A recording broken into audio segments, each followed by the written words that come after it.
Hello family. Mohammad Rafi साहब का एक ऐसा कौन सा गीत था जब मोहम्मद रफ़ी साहब ने ये गीत को गाया तब रफ़ी साहब बेहद ही उदास थे क्योंकि संगीतकार ने उन्हें डांटा था। रफ़ी साहब ये गाना रीटेक देना नहीं चाहते थे, लेकिन संगीतकार ने फोर्सफुली रफ़ी साहब से ये गाना फिर से गवाया और गाना हो गया हिट। दिल से दिल तक जेडी चैनल पर मैं जितेश दवे आप सभी दोस्तों को नमस्कार, सलाम, सत श्री अकाल, आदाब।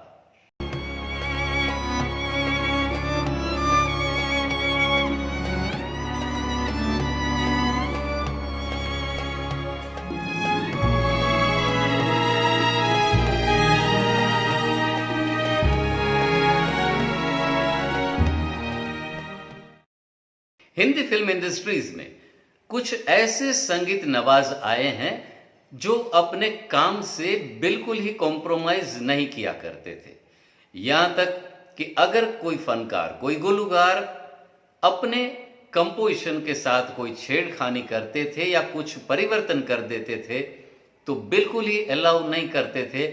ऐसे संगीतकारों में सज्जाद हुसैन जी, नौशाद साहब, कुछ हद तक ओपी नैयर साहब और चौथे संगीतकार ऐसे थे, वो थे खयाम साहब। आज हम जिक्र कर रहे हैं खयाम साहब के एक जबरदस्त गीत के वक्त हुए ये इंसिडेंट्स का। ये वाकया है साल 1977 का। 77 में ये जब फिल्म रिलीज होने वाली थी, उससे पहले खयाम साहब ने इस फिल्म के लिए 4 गाने कंपोज किए थे, जिनमें 2 गीत लता मंगेशकर जी ने प्लेबैक दिए थे, एक गीत अजीज नाजान जी ने गाया था। लेकिन एक अदद गीत मिला था मोहम्मद रफ़ी साहब को, लेकिन वही गीत बन गया इस फिल्म की पहचान। तो जब मोहम्मद रफ़ी साहब ने खयाम साहब के इस कंपोजिशन को गाने का फैसला किया, पूरा रिकॉर्डिंग मुकम्मल हो गया, कंपोजिशन जब रफ़ी साहब ने समझ लिया तब। लेकिन रिकॉर्डिंग के दौरान रफ़ी साहब ने अपनी ओर से कुछ मॉडिफिकेशन कर दिए थे गीत गाते वक्त। खयाम साहब अपने काम के प्रति इतने डिवोटेड थे कि वो कभी अपने कंपोजिशन के साथ होने वाली छेड़खानी को पसंद नहीं करते थे। तो जब रफ़ी साहब स्टूडियो से बाहर निकले तब खयाम साहब ने कहा कि रफ़ी साहब, आपने ये गाना मेरे एक्सपेक्टेशन के अनुसार नहीं गाया, आपने कुछ फेरो बदल किया है जो आपको नहीं करना है। मैंने आपको जैसे ही सिखाया है ऐसे ही आपको गाना है।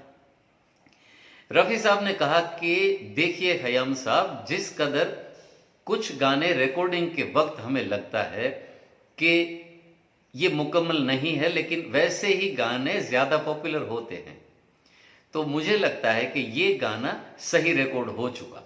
वैसे रफ़ी साहब कभी ऐसी जिद किया नहीं करते थे, लेकिन इसके बाद जो घटना होने वाली थी उससे रफ़ी साहब को भी उम्मीद नहीं थी कि उनके साथ खयाम साहब ये सलूक करेंगे। खयाम साहब ने नाराजगी के साथ गुस्से में कहा कि नहीं साहब, आपको जैसे मैंने कहा है ऐसे आपको दोबारा रिकॉर्डिंग करना पड़ेगा। रफ़ी साहब नाराजगी के साथ फिर से स्टूडियो में एंटर हुए। उनको बिल्कुल ही इच्छा नहीं थी ये गीत को री रिकॉर्ड करने की, लेकिन उन्होंने वो गाना फिर से रिकॉर्ड करके दिया। खयाम साहब संतुष्ट हुए, रफ़ी साहब स्टूडियो से बाहर निकले। लेकिन आप सब बिलीव नहीं करेंगे कि मोहम्मद रफ़ी साहब ने नाराजगी के साथ जो रिकॉर्डिंग किया था वो इतना रोमांटिक गाना, सही मानों में एक बड़ा ही पॉपुलर प्रेम गीत बन गया। बात है फिल्म शंकर हुसैन की। इस फिल्म के लिए मोहम्मद रफ़ी साहब ने एक गीत गाया था।